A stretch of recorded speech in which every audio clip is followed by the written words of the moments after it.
Hey, what's up, what's up? How you doing?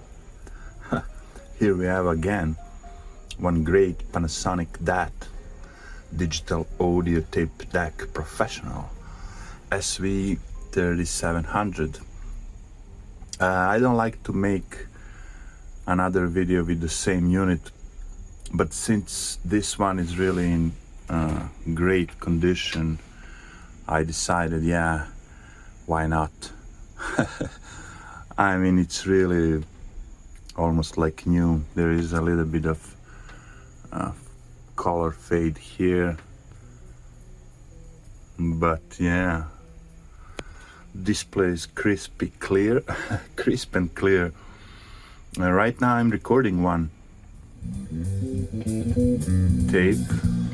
As you can see, recording button is lit up. And it's great because the CD is kinda between tracks we have 2 seconds of pause, so auto indexing option is working perfectly fine. The number of the track is 8 and it's the same on CD, which means auto indexing is working just fine. So I press this button, start ID auto. It will be red, and then that would automatically index each track. If you miss something, sometimes the tracks are really close by each other. There are not so much silence between tracks, so the DAT will not be able to recognize the between, like the pause between tracks. Sometimes the CD or the program is mixed, or maybe it's a live concert, so you will have to do it manually. That's why we have all those buttons here: start ID, skip ID, and ID write, ID erase and renumber, and search. I mean, the counter is already, how it goes with the counter: program time, remain time, this is regular counter, and absolute time counter, which I'm using right now. So if I miss something, I would be able to go back and even use shuttle search to find the perfect spot where I would index the track proper. Now it's gonna do it automatically. Look.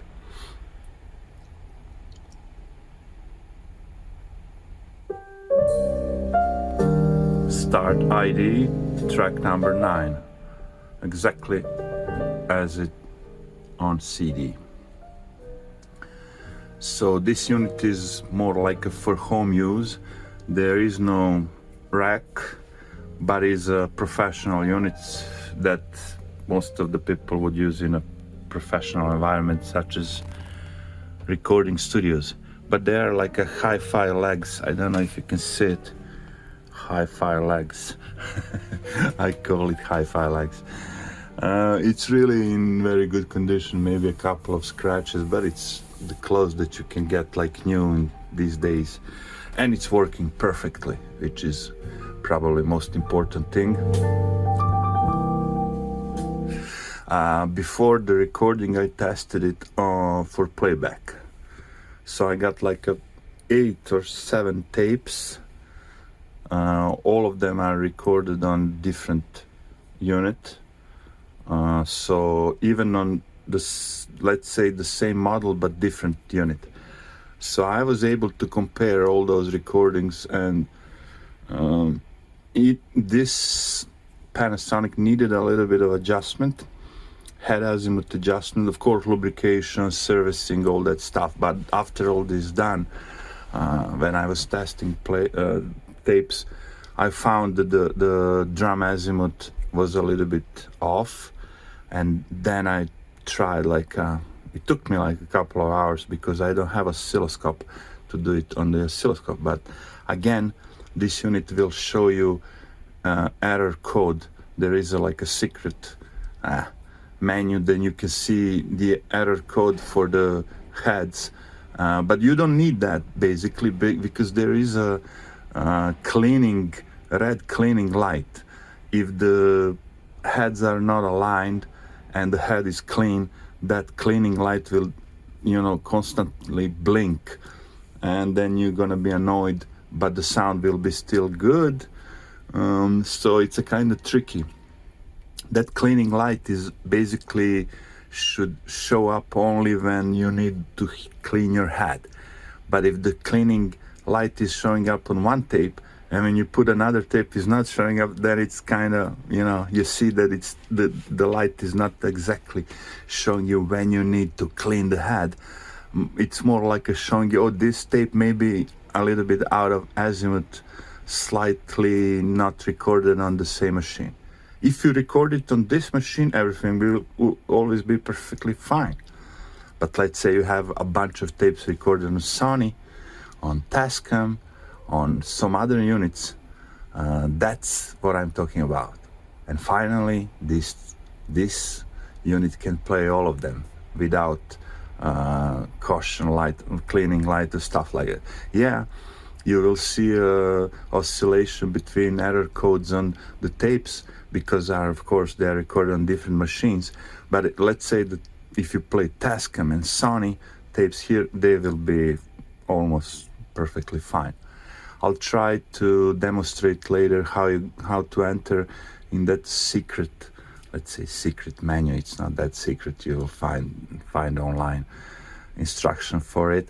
And luckily for us, we can check how much this unit is basically used, because if we are talking about all that machine, all we need to know is like that head drum, how many hours is on that head drum. If it's like 1,000, then okay. If it's 2,000, okay. If it's working, it's still fine.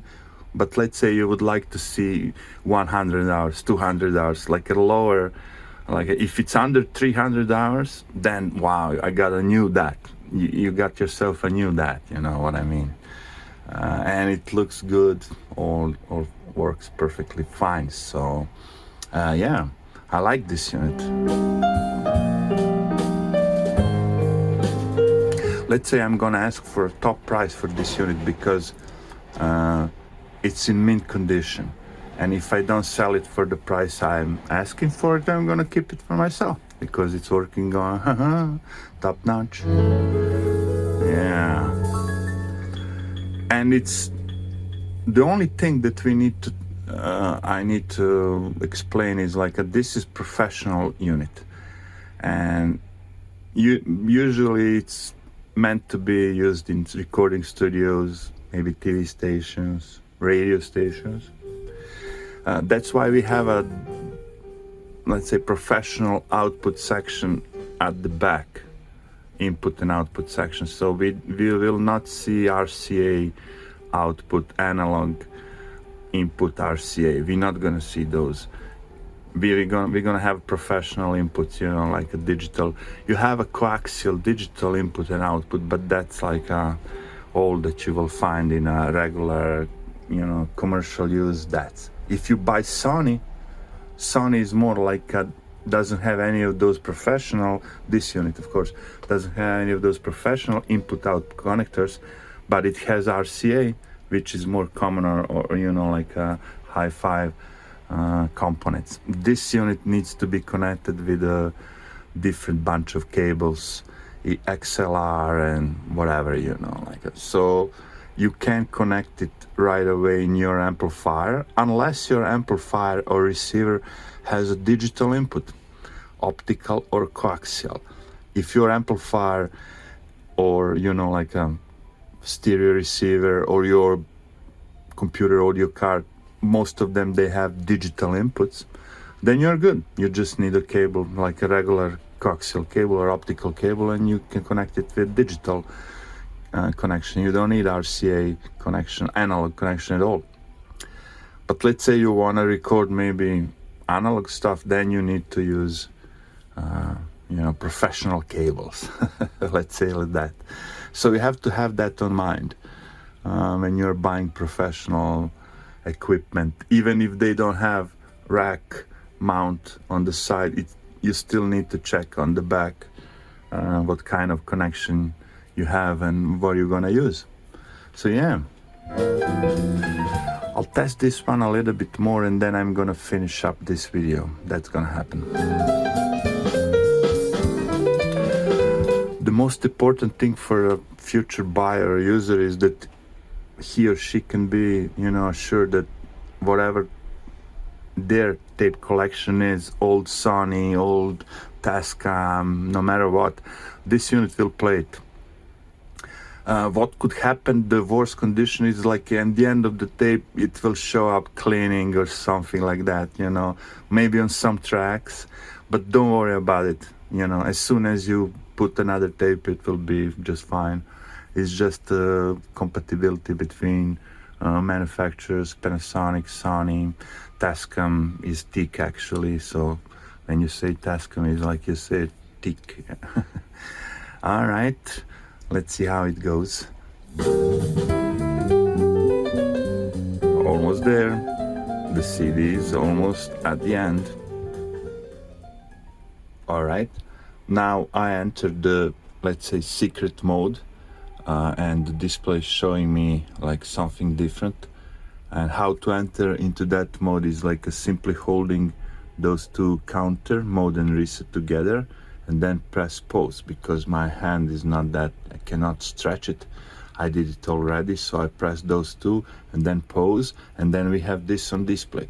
Now we can press mode again, and then we're gonna see A and B. Now we can see the error code. The error code is like a 500, 300, 400, and from my experience everything under 1000 is still good. And if the error code is higher, then you're gonna see like a cleaning warning, which means you need to clean your head of this unit, but it doesn't have to be. If I pull out that tape, put another recorder on some other device like a Tascam or Sony, and it shows totally normal code, and the head doesn't need to be cleaned. So if the sound is good and it shows cleaning sometimes, that means like, okay, maybe just a little bit of compatibility between the units, you know, like that. But you can check those with that secret mode, so you see how it goes here. If you see some kind of weird noises, doesn't sound good, and the numbers are 2000, 3000, that means that compatibility is there. If you have other tapes playing normally, that means that one of the tapes are not recorded on device that is compatible with this unit. Let's check it out how it looks at the back. Yeah, as I mentioned, you can see all analog inputs are XLR, and this digital in out, and I used coaxial in out here. So there is some kind of hour meter here, but I couldn't see what it means, you know. I really don't know much about it, but yeah, you're not gonna be able, there are no RCA outputs, analog outputs, so you can hook it up on your receiver or something. I just want to mention that. Otherwise the unit is really good condition, just a little bit of scratches, but it's really like looking good. Okay, that would be all for this unit. See you next time.